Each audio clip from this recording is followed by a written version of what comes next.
Hello and a very warm welcome to Talking Europe.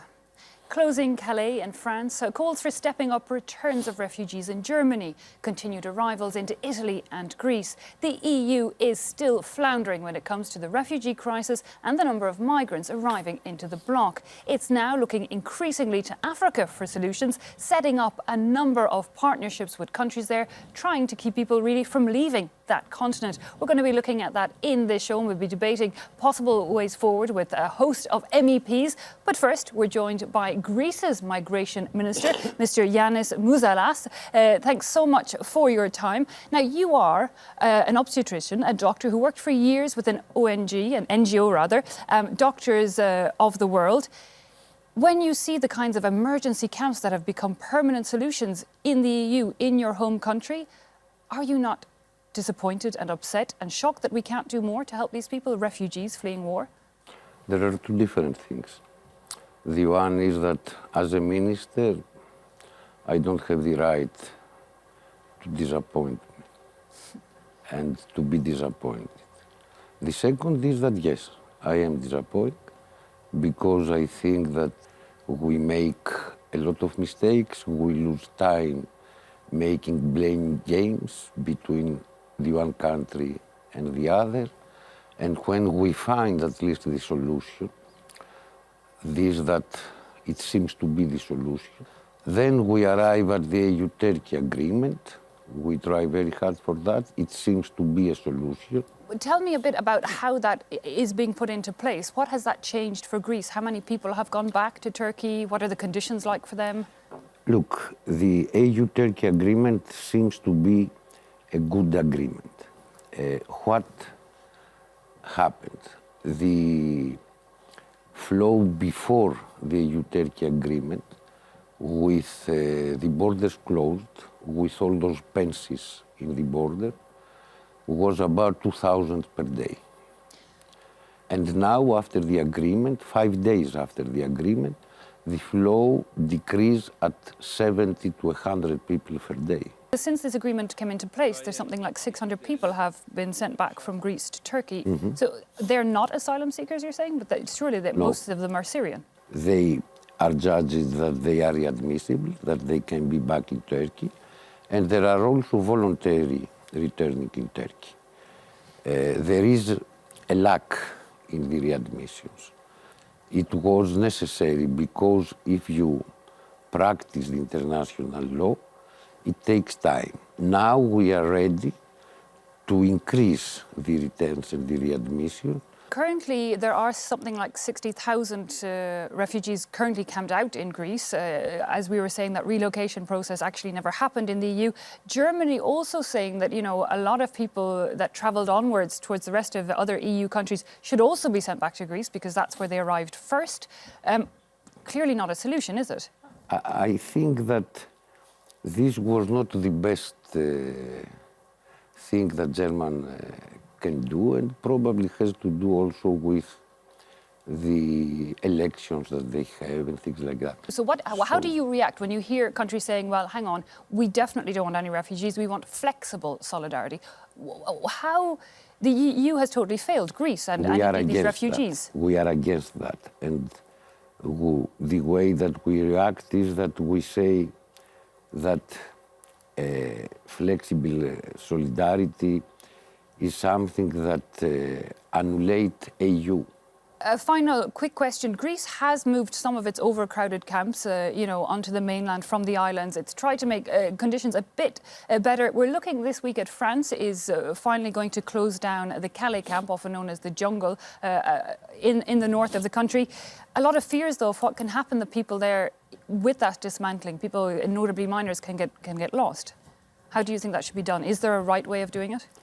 I think that the way that we did it in Greece, it was a world's example.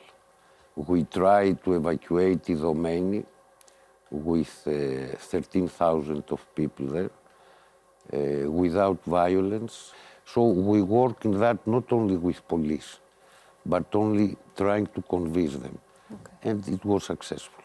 Okay, well, we'll have to, of course, wait and see what happens in Calais. Minister Mouzalas, thanks so much for your time. Well, we're going to speak to MEPs here at the European Parliament about that Calais question in just a few minutes. But first, let's take a closer look at exactly what's happening there in northern France. Life in the crowded Calais camp. Many are willing to risk their lives to cross the channel. But for some unaccompanied children, there's a ray of light. 14-year-old Wassal is hoping to receive asylum to the UK. He fled Afghanistan and lost his parents on the way. And I couldn't recognize that in which place I am in. Because of that, I was very tired, thirsty and hungry.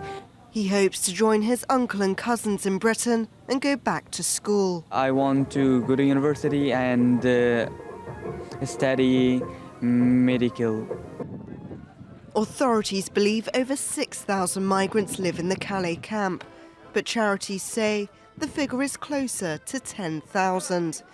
The same aid organisations estimate over 1,000 of them are unaccompanied minors. A war of words has erupted across the Channel, with the French Interior Minister Bernard Cazeneuve urging Britain to assume its moral duty to accept more unaccompanied children. Britain's Home Office says small groups of refugee children have been coming to the UK over the last few months. Hundreds more are expected to cross the Channel legally before the camp is destroyed. Aid groups agree the jungle should be shut down, but are urging authorities to take their time. They believe children could vanish when the camp is dismantled. We get the impression that the government has just woken up and discovered this. We regret that solutions weren't found well in advance to avoid having these young people sleep in the cold and in tents surrounded by some benevolent adults. Time is running out for many migrants here, with the camp expected to be dismantled in a matter of days. Well, we are now joined by Malin Björk, a Swedish MEP with the European United Left. We're also joined by Italian MEP Ellie Schlein, you're with the Socialists and Democrats, and French MEP Dominique Riquet with the Alliance of Liberals and Democrats. But Ms. Björk, you visited, I know, the Calais camp. These people, how do you feel it, looking from outside, from Sweden? How do you see both the French and the British reactions? A lot of these minors have the legal right under international law to give an asylum. Yes, and there are clearly also minors and others that have the right to come to the UK, and others would have to stay in France. But what struck me, and I've been there twice, is that this situation is not worthy of 2016 in Europe. It's a camp where the situation is quite awful, and there are, like the reporter said, there are about 1,000 minors. It's not safe. It's not safe for children and women in that camp. And we have to instead of investing in walls, which is being done now at this very moment, we have to invest in reception and integration. It's so easy. If there is the political will, it's so easy. And of course, the new political will from the EU seems to be investing in these centres outside of the EU. I know, Ms. Schlein, Italy now on the front line of the new arrivals, really. Mostly these new arrivals coming from Libya, from African countries. And the plan is really to keep them in African countries. Yeah, there is a tendency, unfortunately, in the European policies to kind of externalize progressively our borders and responsibility, and I think it's a huge mistake.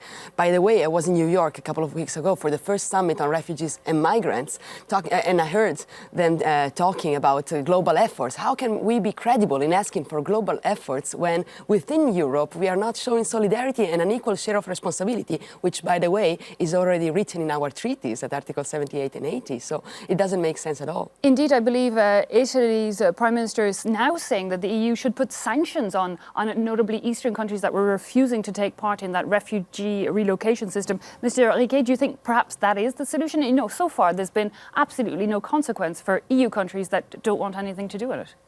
But as you know, it's very difficult to take sanction against a country for everything, yes. If you are looking, for example, with the budget and the Stability Pact is the same one. We are always saying that we have to take a sanction, but we didn't at all. And so I think it's the same for the migrant crisis. Ms. Björk, this is a large failing then on the part of the EU, is it not? Well, yes, and can't I function. think we have to at some point sit down and say what kind of continent are we building here? What is a continent of over 500 million? Of course, we can take a bigger responsibility in a global, very difficult situation, which means that has some consequences. We have to form a coalition of the willing countries, and I'm saying that's maybe 24 out of the 27 or 28. That is not bad. So let's go that route instead. Let's not adapt to the least common denominator if that country is Hungary. So let's be a little bit creative and let's be political and let's show solidarity. That's Without consequences for those who don't want? Yeah, move on. Of course, yeah, move on. And of course that can have, in terms of EU funding, have some consequences. But first, the coalition of the willing, and let's see how we can move forward. Of course, as we were saying, a lot of people arriving into Italy from Libya. Now, the EU can't do a similar Turkey-EU deal with Libya, given the state of the country at the moment. It is looking, though, at partnership agreements with a number of African countries. Apparently, there's been testing these type of agreements with 5, with Mali, Nigeria, Niger, Senegal and Ethiopia. Can you tell us a bit more about what exactly we're trying to set up there and how it's working? Well, actually, I can challenge anyone to tell me that Niger, Nigeria are safe countries in this situation. I was in many detention centers for migrants in Italy, and I met a lot of women who were victims of sexual violence, exploitation of any kind. So these people are automatically sent back. The main idea of the new partnership framework is to make development aid conditional to cooperation and in the field of migration. That also means border management. But let me remind that the aim of the development aid is only one: to eradicate poverty, to fight inequalities. And I think that walls and building walls in other African countries is not actually decreasing inequality, but it's going to increase the problem. So if you just move the problems, you're not solving it. That's the point. Mr. Rike, do you not agree? And that is the solution across Europe. It's nearly to keep it out beyond our vision, and then we feel like problem solved, when really it's not at all. Yes, I agree. But I think it's very difficult because it's not the same concern between the different member states. Because in some member states, for example, in Sweden, it's not the same that in Hungary, for example. And the external policy, for example, is not the same at all. We have not external policy in EU. Because the treaty don't give us at all something about that. So I think it's very difficult because we have not European team in front of this problem. But is that the solution, to try and set up these countries, basically pay these countries to try and keep people outside of the EU? Is that the idea of funding programs in these countries? Or is it more creating more hotspots and trying... No, I think that what Ellie said here earlier, that we are trying, the EU, yes, there's no foreign policy in some senses, but in others, yes. Now they are agreeing to put this ring around Europe to stop people from coming. I think that is unacceptable in a global situation where Europe needs to decide that we take a bigger responsibility, not push it over on already strained countries in Africa, for example. There's also the question of readmission. I mean, a lot of the migrants coming into Italy now, we're being told they're economic migrants, they're not exactly refugees. And there is the question of readmission. 40%, I believe, of failed asylum seekers in Europe get returned. That's according to the EU Commission. This is something that we're also trying to increase. Apparently, talks going on with Nigeria. Well, not only. In the month of August, we announced the forced return of 48 Sudanese people to Sudan, which is a country in which no human rights are respected nowadays, and especially for people who are fleeing, and they're fleeing for some reasons. So yes, it's happening a lot. And let me give you a couple of numbers. 86% of all displaced persons are in developing countries. That's why the UN called a summit to ask for a global effort. And what is Europe doing? Here we are in a situation in which for years, 6 member states of 28 have dealt alone with 80% of all asylum requests. What are we even talking about? When Canada is showing the will to resettle, even if the system is not perfect because very selective, but 35,000 people in 4 months, in the same months, the European Union could not, and the European government could not respect their promise on relocation and resettlements within Europe. I believe Sweden's Minister for Justice and Migration at one point said that, the Europe could actually welcome up to 1 million new people into the Union every year if it dealt with properly. Do you still think that's the case. Even though Sweden has been one of the most open doors countries, it's now changing though.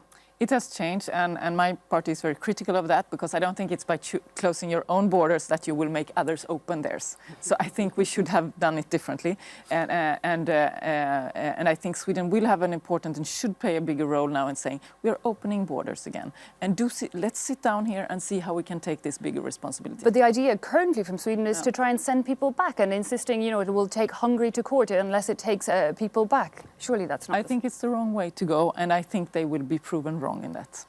Monsieur Riquet, how do you see the solution on that? And do you think economically and viably the EU can absorb up to 1 million people every year? I think at first it's not a problem of money, it's a problem of civilization. I think you have a great fear on the people, for example, and not for a lot of people in Europe it's unacceptable to have a huge amount of refugee, and I think it's a political problem for the government. And if you are losing your election, you are losing your position, you lose all what's possible for the acceptation of migration and for the asylum policy. For example, in Hungary, they have not problem of unemployment, the need for workers. Yeah. They have So it's not exactly a logical... quasi absolutely no migrant at home, and all the people say we don't want it all for migrants. Or even in France, that anger, if you like, is growing. I believe there's one town, the National Front is going to hold a referendum on that refugee question. Acceptable? How should the French government reply to that? No, it's unacceptable, I think. So it should be forbidden, it should be... Yeah. But you have the populism, yes. It's a problem, because if the populism when the election it will be worse. Okay, well, I think that's going to be a whole other debate for us, is how to address that question of rising populism across the EU. But thanks indeed for your insights on the latest news coming out with this migration crisis, a topic that will undoubtedly come up again in the next few weeks and months. Thanks also to you at home for having joined. That brings us to the end of this half of Talking Europe.